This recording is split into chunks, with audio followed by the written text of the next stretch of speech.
Ya, shalom, saudara-saudaraku yang terkasih. Kita berjumpa lagi dalam Bible Study malam hari ini. Bab yang ke-8, bagian yang pertama, The Prayer of Protection.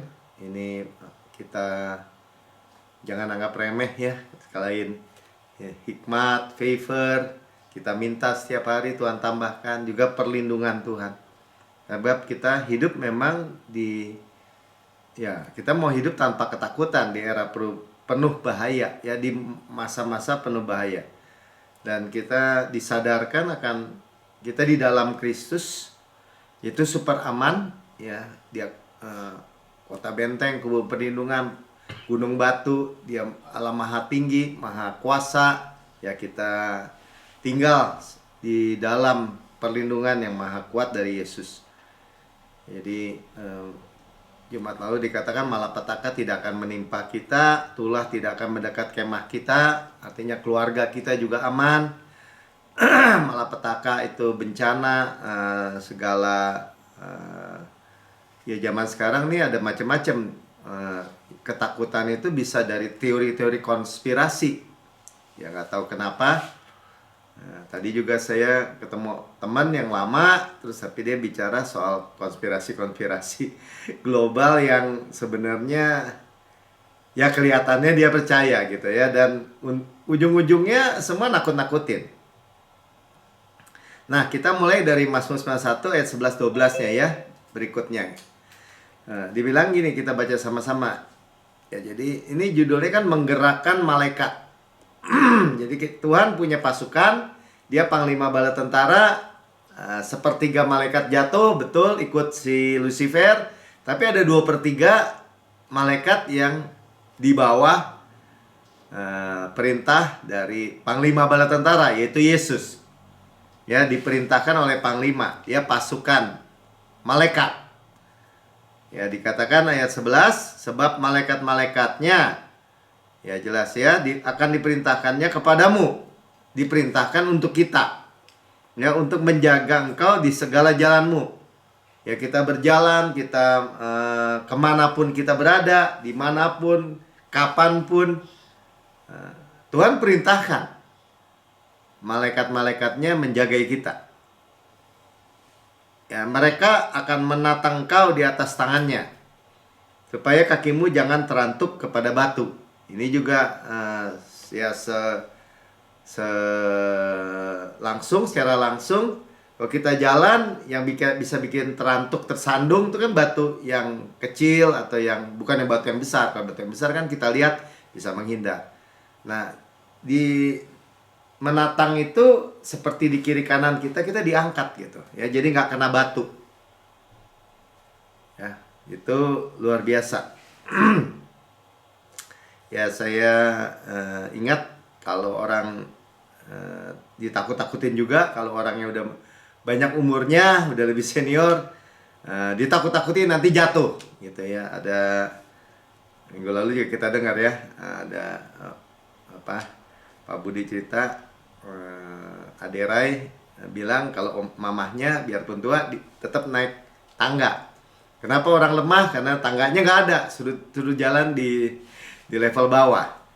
Ya, jangan naik bangku, jangan begini, jangan begitu, jangan begitu. Ya, maksudnya baik ya. Hati-hati licin di kamar mandi. Ya, bukan berarti kita nggak hati-hati. Ya. Tapi semua ketakutannya ketakutan jatuh. Ya, dua temannya Bu Lili beberapa waktu yang lalu cerita ya, Lili diceritain jatuh, nggak bisa jalan gitu ya. Benar-benar padahal cuma jatuh dikit. Nah, apakah saya nakut-nakutin? Enggak ya. Kita itu benar-benar kalau kita percaya, Tuhan terima kasih dalam perjalanan saya, Kau perintahkan malaikatmu menjaga saya, kaki saya tidak terantuk kepada batu. Tuhan telah menebus saya dari kecelakaan, dari segala kecelakaan. Dan setahu saya, emang saya dulu sering kesandung gitu. Entah kenapa, karena suka lari-lari, kesandung. Nah, tapi setiap kali kesandung, dari jatuh sampai nggak jatuh, sampai nggak kenapa-napa, ya maksudnya berkali-kali, Karena saya selalu bilang, Tuhan telah menebus saya dari kecelakaan. Jadi saya pakai momen itu untuk memperkatakan. Nah, terakhir bulan lalu udah lari agak jauh ya, berapa mungkin half marathon sampai 20 kilo. Pas ada polisi tidur di kilometer terakhir, kesandung. Kesandung dikit aja itu ujung sepatu gitu. Mungkin karena kakinya udah capek kali ya. Itu benar-benar terbang gitu ya, jatuhnya tuh betul-betul orang bilang nyungsuk gitu ke depan. Tapi saya masih ingat Yesus gitu. Dan ya di sepintas di otak, aduh, jatuh dari sepeda dulu masih kecil, jatuh gubrak pasti besot gitu ya, besot biasanya sikunya atau siku kaki, apa saya lutut kaki ya. Tapi waktu saya jatuh gitu, pegang aspal dan bangun, pas saya periksa nggak ada yang besot. Nggak, hasilnya nggak ada yang luka, kecuali sama telapak tangan dikit aja, minor sekali. Hanya bajunya yang kotor, malunya juga kali ya. Tapi saya di situ lihat, iya ya, pasti ini ditangkap sama malaikat. Karena minimal musuhnya besot dong ya, namanya juga jatuh di aspal, lagi lari bukan lagi jalan. Ngomong-ngomong, cerita teman Bu Lili yang jatuh itu cuma dari jalan. Ada satu pendeta tetangga, dia baru mau naik sepeda, sepedanya belum jalan, jatuh, patah tangannya.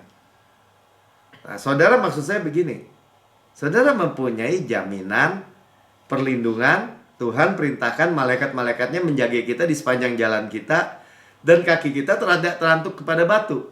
Dan kita juga punya ayat yang berkata Tuhan menebus kita dari kecelakaan. Amin. Dan jadi dalam konteks ini kita tahu, oh, ada perlindungan malaikat buat saya gitu ya. Poinnya itu. Nah, ini kita mulai juga dari orang Israel sedang diserbu sama tentara Aram. Jadi tentara Aram mengobrolkan perang kepada Israel pada zaman Elisa. Ya, dan ini menakutkan ya, tentara Aram dengan kereta kuda, kereta besinya yang besar. Nah, kita mulai dari 2 Raja-Raja 6 ayat 10 sampai 12. Ya, sebab itu Raja Isa menyuruh orang-orang ke tempat yang disebut abdi Allah kepadanya. Demikian Elisa memperingatkan kepadanya supaya berawas-awas di sana, bukan sekali 2 kali saja.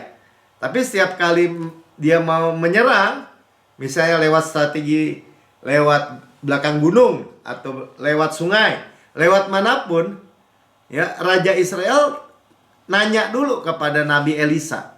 Dan Elisa kasih tahu semua strateginya.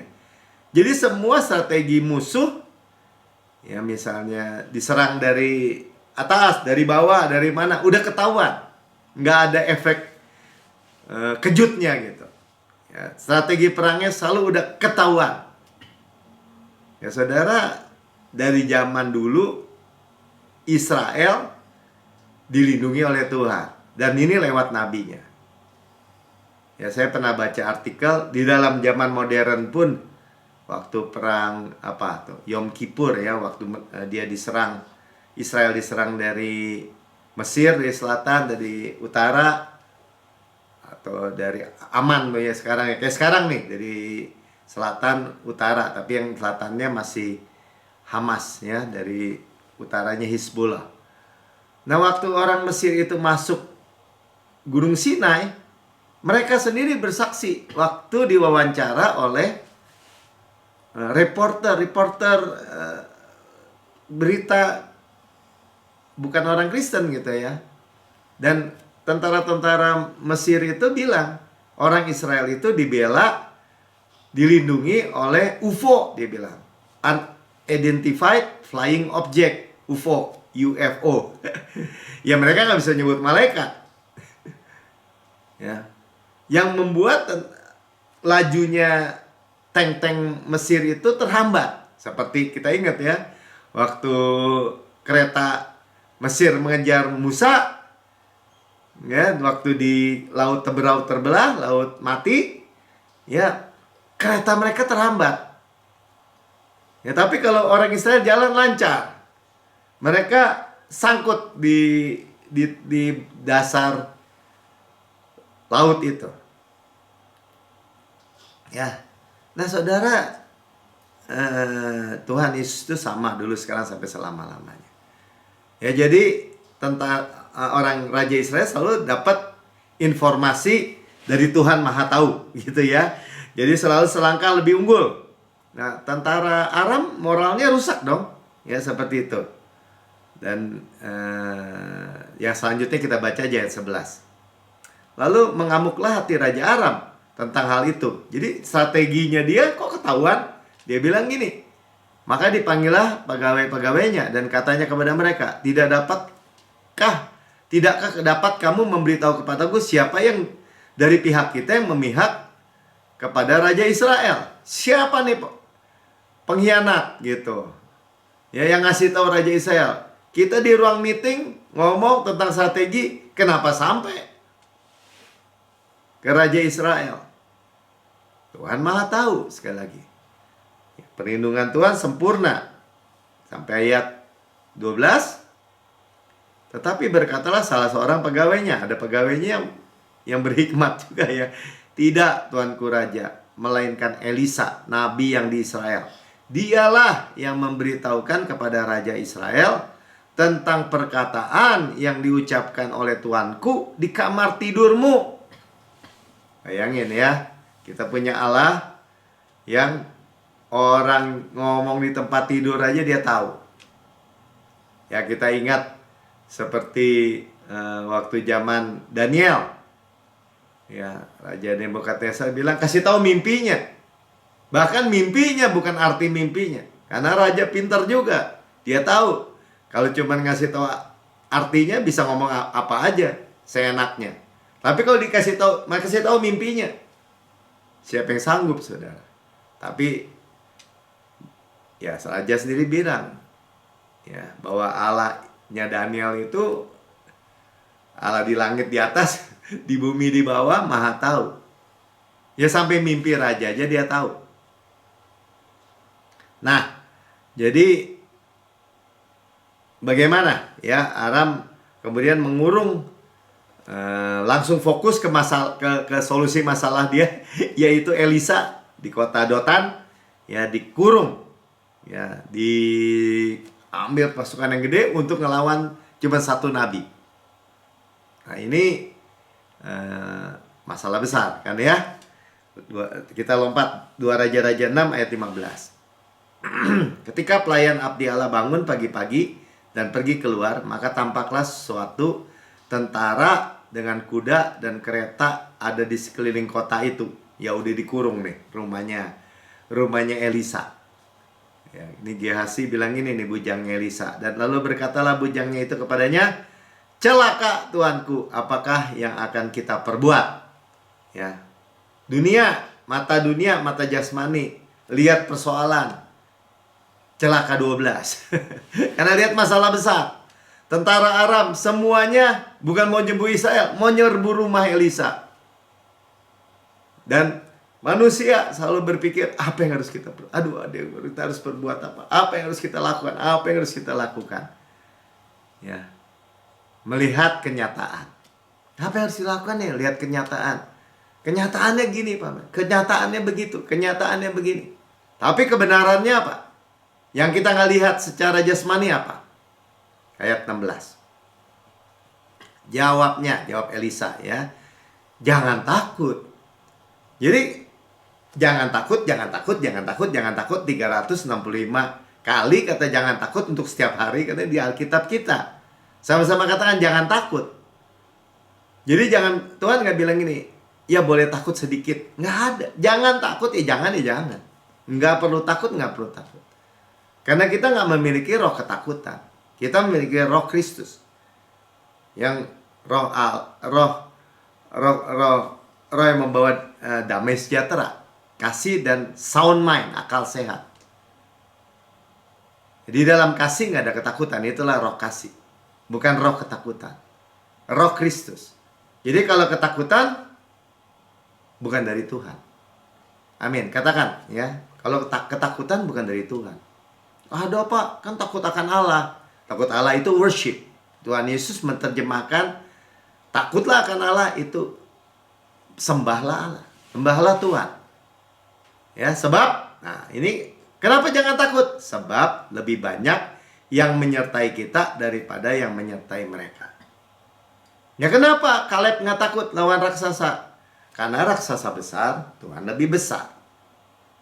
Raksasa tinggi, Tuhan lebih tinggi. Raksasa kuat dan perkasa, Tuhan lebih kuat dan perkasa. Simple nggak? Simple. Ketika kita bilang, jangan takut. Ya, jangan takut. Yang menyertai kita lebih banyak daripada yang menyertai mereka. Suatu ketika saya diteleponin. Ya, saya waktu itu masih punya toko Yamaha ya, sales service spare part Yamaha, bengkel resmi ya, showroom resmi. Suatu ketika saya diteleponin. Ya, lagi ibadah gini ditelepon, lagi pokoknya diteleponin. Ternyata karena saya nggak angkat-angkat, bukan karena itu lagi sibuk ya. Suatu ketika saya angkat. Ternyata dia dari tentara. Ini Melki gini. Dia pengen marah-marah aja. Oh iya nggak apa-apa Pak. Nanti kita ketemu. Besok kita ketemu jam segini di toko. Singkat cerita, akhirnya dia datang. Ya. Ternyata dia adalah kakaknya daripada salah seorang preman di daerah situ. Tetangga juga sih sebenarnya preman. Ya, dan kakaknya dia preman ini memakai kakaknya untuk mengintimidasi saya. Ya, pokoknya singkat cerita dia cerita lah ya, karena tentara pangkat rendah sih. Dia berperang di Timur, di mana lah, di Papua dan segala macam. Ya pokoknya saya dengerin aja ceritanya. Ya, pengalaman dia. Udah selesai cerita, saya tanya lagi, Pak, wah hebat ya Bapak ya, cerita lagi Pak. Ya saya suruh tambahin aja, lama-lama kan habis ceritanya. Nah kemudian dia masuk ke intinya ya. Dia bilang, Pak, katanya, adik saya suruh kerja di tempat Bapak. Ya, jadi keamanan katanya. Nah, saya dapat hikmat yang gini. Ya, saya Bapak saya panglima, saya bilang. Dan pasukan Bapak saya itu ada di mana-mana. Ya, pasukan tentaranya bapak saya itu ada di mana-mana. Ya, ketika saya selalu berkata ya sama orang yang mengancam, saya berkata, saya anaknya panglima. Kan Bapak kita Yesus kan, akulah panglima bala tentara, sekarang aku datang. Itu selalu orang yang tadinya sombong angkuh gitu ya, mengintimidasi, tiba-tiba langsung kempes, saudara. Gak berani nanya, panglima siapa aja gak berani. Dalam hati kecil saya, maksudnya di dalam hati saya udah siap gitu. Kalau dia tanya, Bapak anaknya siapa? Saya udah mau bilang gitu. Oh, Bapak saya bintangnya nggak kehitung. Saya udah mau bilang gitu. Tapi dia nggak nanya. Jadi saya diemin aja. Dia minta maaf dan pergi. Saudara, sebenarnya yang menyertai kita itu jauh lebih banyak daripada mereka tadi kan. Lanjutnya, Mik. Ya, lalu berdoalah Elisa. Cuman kan tadi bujangnya nggak lihat. Ya Tuhan, bukalah kiranya matanya supaya ia melihat. Saudara, yang tidak kelihatan itu lebih nyata daripada yang kelihatan sebenarnya. Makanya kita mesti belajar firman Tuhan.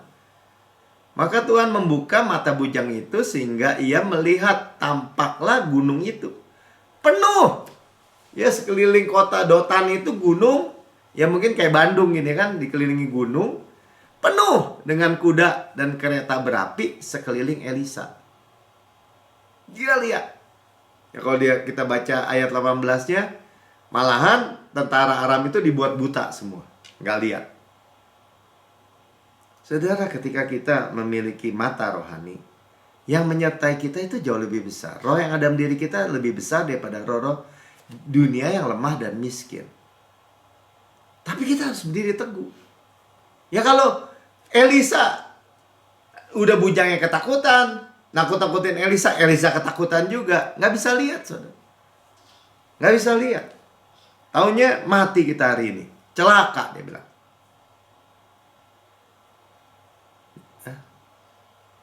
Jangan sampai musuh-musuh itu bisa melihat, ya kadang-kadang kalau kita lihat merefer ke kejadian tentang orang Israel ke Kanaan, itu pelacur Rahab bilang, kemana aja katanya. Kita ini udah gemetar semua karena mendengar laut Teberau dikeringkan oleh Yahweh Allahmu, Tuhanmu. Saudara, musuh lebih tahu. Mereka gemetar. Sayangnya orang Israel juga gemetar. Kenapa? Dia lihat kenyataan raksasa, masalah, persoalan. Nah, makanya kita melihat dengan mata rohani. Ya, Elisa tidak merasa takut sama sekali. Ya, karena dia lihat pasukan malaikat jauh lebih besar dari pasukan berkuda, dari pasukan Aram. Pakai kereta api lagi. Ya jelas ya. Jadi raksasa lebih besar, musuh lebih besar, Tuhan lebih besar. Jauh lebih besar. Maksudnya mereka besar, Tuhan jauh lebih besar gitu. Jangan takut, sama-sama katakan jangan takut. Nah, itu yang kita meditasikan, itu yang kita renungkan dalam kehidupan kita. Kalau kita dalam masalah itu kita bilang, Tuhan, buka mata saya, lihat secara masa rohani. Ya, jangan malahan meditasi disiksa ketakutan gitu. Ya, kreatif gitu ketakutannya. Yang orang sebutnya sekarang ada penyakitnya, overthinking. Ya, dijerat utang, takut. Ya, vonis dokter, cemas, takut. Ya, cemas, gelisah. Ya, jangan ke situ dulu, saudara. Maksudnya tidak perlu ke situ. Iblis boleh merancang rancangan yang jahat, Tuhan bisa merancangnya jadi kebaikan. Dan tiap senjata yang ditempa melawan kita nggak ada yang bisa berhasil. Itu bagian dari anak-anak Tuhan. Coba kita lihat Yesaya 54 ayat 17 bagian apa. Setiap senjata yang ditempa terhadap engkau tidak akan berhasil. Kalau Tuhan bilang tidak akan. Bukan separuh berhasil, separuh enggak akan berhasil. Ya, 1000 rebah di sisi kita, 10.000 di sebelah kanan kita, mati semua gitu maksudnya. Itu tidak akan menimpa kita. Itu, waduh, ya luar biasa. Ya, setiap orang yang melontarkan tuduhan bahkan melawan engkau dalam pengadilan akan kau buktikan salah. Semua dakwaan, semua tuduhan. Ya, di perjanjian baru kita bahkan nggak perlu siapin mau ngomong apa. Nanti di waktu harinya Tuhan taruh sendiri perkataan. Ya, jadi kembali lagi Tuhan memerintahkan malaikat-malaikatnya. Ya. Jadi seperti seorang jenderal memerintahkan kaptennya. Ya, kalau Pak Sopin cerita ini tentang melindungi Private Ryan. Ya, prajurit Ryan. Ya, oleh Kapten Tom Hanks kalau film itu ya, Saving Private Ryan. Tuhan perintahkan. Ya, mungkin orang tanya, kalau kita yang perintah-perintah malaikat gimana Pak Melki? Jadi dalam nama Yesus kalau Tuhan yang turun ya silahkan. Ya, tapi kita udah jelas lihat bahwa Tuhan perintahkan dalam konteks gini. Kadang-kadang orang ketakutan sama setan, iblis, dikit-dikit iblis, setan, iblis. Saya disadarkan, kita harus disadarkan bahwa yang menyertai kita itu jauh lebih banyak. Karena kalau kita hitung-hitungan, ya kadang-kadang gini, kita kan minoritas, di bangsa ini kita minoritas, di kota ini kita minoritas, di kampung ini kita minoritas. Siapa bilang, saudara? Tapi sayangnya banyak orang Kristen anggap itu kebenaran. Nggak bisa. Kalaupun di backup sama pasukan iblis itu cuma sepertiga kalau mau ngomong jumlah gitu. Sepertiga apa 2/3 banyak kan mana? Ya banyak kan 2/3 jelas. Mau hitung-hitungan kuantitatif silakan aja. Tapi cukup satu orang bersama Yesus, ya seluruh pasukan apapun juga ya pasti kalah. Emang sudah dikalahkan. Makanya dikatakan peperangan milik Tuhan. Tuhan yang menaruh musuh-musuhmu di bawah kakimu. Tuhan, peperangan bukan milik saya, milikmu. Ya kayak tadi aja, saya ngomong aja. Ya tapi Pak, masa preman ngerti Pak? Ya orang yang mau mengancam Bapak ngerti Bapak ngomongin gitu. Nggak penting saudara. Saya ingat aja Daud sebelum waktu lawan Goliat. Kok datangi aku dengan pedang dan tombak. Aku datang dalam nama Allah Israel yang kau tantang itu. Saya merenungkan saudara. Emangnya Goliat ngerti dikotbahin gitu? Terbukti memang Goliat nggak ngerti. Anjing saya katanya kamu datangi dengan tongkat. Nggak ngerti sama sekali. Dan nggak penting. Seluruh jagat, seluruh malaikat Tuhan, seluruh pasukan Tuhan, seluruh backup surga itu membackup kita. Tuhan Yesus juga bilang, waktu mau ditangkap, Petrus sok bela Yesus gitu kan. Telinganya bawahan imam besar diputungin si Malkus ya, kupingnya. Tuhan juga bilang, ini berapa legion pasukan udah siap ini. Ya masa baru lawan pasukan Romawi seupil itu. Tuhan bilang ini aku aja udah pada rebah. Jadi saudara, kesadaran kita bahwa yang menyertai kita jauh lebih besar bilang. Ya, makanya Tuhan sebutnya roh-roh yang lemah dan miskin itu. Roh-roh dunia ini. Ya jadi kembali lagi kayak tadi ngomongin konspirasi ini, konspirasi itu, ya antikris, wah kita bisa kena gini, bisa kena gitu, bisa gini. Nggak ada yang bisa saudara. Nggak ada yang bisa. Bahkan sekalipun kita minum racun maut, kita nggak tahu. Ini bukan stupidity ya, bukan kebodohan. Nggak bisa kena. Amin. Makanya super aman kita. Nah, Yesus, kita lihat strategi iblis lagi, musuh ya. Matius 4 ayat 5 sampai 6. Ya ini nggak usah, terusin aja ya. Kita udah baca tadi. Kemudian iblis membawanya ke kota suci. Ya, ini waktu pencobaan di padang gurun. Ya, Tuhan Yesus dibawa roh untuk dicobai. Kita udah tahu ya. Yesus dicobai bukan karena dia bisa jatuh, bukan. Bukan. Ya, ini dites seperti gold bar emas murni 100%. Ya, di dunia ini nggak ada, mungkin 99%, tapi Yesus 100%. Saya nggak percaya emas murni, ya tes aja. Nah dia dites, dan dites itu terbukti, itu aja ya. Nah jadi iblis membawanya ke atas kota suci, dan ini pencobaan kedua ya. Menempatkan dia di atas hubungan bait Allah. Lanjut ayat 6. Lalu berkata kepadanya, jika engkau anak Allah, ya dia kita udah tahu ya, iblis selalu mendrop satu kata beloved ya, dikasih ya. Inilah anak yang kukasih, kepadanya aku berkenan, kata Bapa. Tapi dia bilang, jika engkau anak Allah doang, jatuhkanlah dirimu ke bawah, sebab ada tertulis, mana engkau, ia akan memerintahkan malaikat-malaikatnya. Dia quote nih ya. Dia baca Mazmur 91 ya, tapi ada yang dia buang. Ya, memerintahkan malaikat-malaikatnya, dan mereka akan menatang engkau di atas tangannya, supaya kakimu jangan terantuk kepada batu. Ya, dia memerintahkan malaikatnya untuk menjaga engkau di segala jalan. Ya, jadi segala jalanmu itu dia buang. Jadi suruh Tuhan itu lompat dari hubungan bait Allah. Ya bukan Tuhan Yesus nggak bisa terbang gitu ya, bukan ya. Tapi bukan itu ayatnya. Ya, itu berkaitan dengan kita nggak mau stupidity, kebodohan. Ya, janji untuk kita ketika kita mengakui Dia, ya di segala jalan kita, kaki kita tidak akan teratuk dengan batu. Ya, jadi kayak ditopang nih, kiri kanan kita tuh diangkat gitu.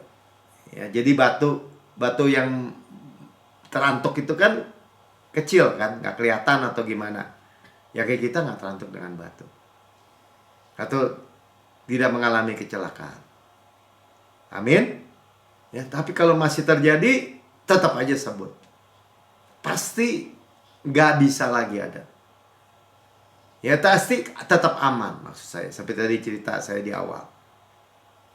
Ya tapi bukan suruh ngelawan, coba dong lompat dong. Katanya malaikat jagain kamu. Lompat nih dari tingkat 3. Patah saudara karena gravitasi. Ya, Amsal 3 ayat 6 sampai 7. Akuilah dia dalam segala lakumu. Jadi kata kuncinya kita akui. Ya, mengakui dia. Mengakui kan mulut kan, firman. Tuhan menebus saya dari kecelakaan. Karena segala dosa sudah diampuni. Maka ia akan meluruskan jalanmu. Belok-belok aja dilurus lagi gitu. Lancar. Yang ngomong-ngomong kalau di matematika, dari jarak 2 titik yang terdekat ada lurus gitu ya. Kalau belok-belok lebih jauh pasti. Ya lurus, Tuhan luruskan. Artinya lancar, aman, cepat. Ya, kita dilindungi. Ya, jadi sekali lagi, hikmat dari perlindungan bukan membahayakan diri sendiri. Ini Tuhan melindungi saya nih, malaikatnya menjaga saya, terus berdiri di tengah-tengah jalan tol gitu. Oh, bukan begitu. Ya, jadi nggak ada hubungan dengan perlindungan Tuhan kalau gitu. Ini mana nih racun, sini saya minum. Oh, bukan begitu ceritanya.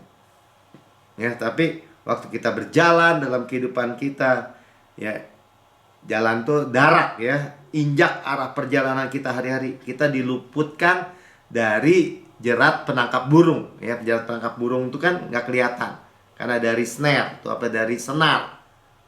Ya, kalau kita lagi jalan di hutan, kalau burung itu dikasih senar begitu kan nggak kelihatan. Kalau main terbang aja ya sangkut. Tapi kita dilindungi dari yang kayak gitu, yang kita nggak lihat, kita nggak tahu. Berapa banyak kita hidup di dalam perlindungan Tuhan yang sempurna. Ya, waktu kita jalan, tiba-tiba berapa meter dari kita ada tabrakan besar atau pernah saya lihat gitu ya. Tapi kita dilindungi. Bukan kita suka lihat orang celaka, bukan. Tapi kita lihat, aduh, 1 detik aja sebelum itu ada kita gitu. Ya, jadi bukan kebodohan tapi penuh hikmat. Ya, ayat terakhir ya, yang tadi kita juga bilang Markus 16 ayat 18. Ya, mereka akan memegang ular dan sekalipun mereka minum racun maut, mereka tidak akan mendapat celaka. Amin. Ya, jadi ini karena kita tidak tahu. Ya. Bukannya minum sengaja kebodohan, bukan. Dan mereka akan meletakkan tangannya atas orang sakit dan orang itu akan sembuh, yang positif. Amin. Jadi saya nggak panjang lebarkan apa yang kita pelajari malam hari ini. Ya, saudara yang mendengar di rekaman YouTube, saudara berkata, saya perlu perlindungan. Hidup saya banyak hal-hal yang buruk atau kesialan-kesialan dalam kehidupan saya. Saudara punya juru selamat, yaitu Yesus Kristus. Dan saudara silakan terima Tuhan Yesus Kristus sebagai Tuhan dan juru selamat pribadi saudara. Ikuti saya berdoa, katakan begini: Tuhan Yesus yang maha mulia, saya menerima Engkau sebagai Tuhan dan juru selamat pribadi saya. Dengan mulut saya mengaku, dengan hati saya percaya bahwa Engkau telah mati bagi semua dosa-dosa saya, dibangkitkan karena pembenaran saya, naik ke surga, duduk di sebelah kanan Allah Bapa, dan mendudukkan saya bersama-sama dengan Yesus di surga. Surga adalah rumah saya. Dan Bapa saya memerintahkan pasukan malaikatnya untuk menjagai saya di sepanjang jalan saya, meluruskan jalan-jalan saya. Saya aman dari semua kecelakaan, mara bahaya, bencana, penyakit, wabah, apapun yang buruk, tragedi apapun. Di dalam nama Tuhan Yesus, amin.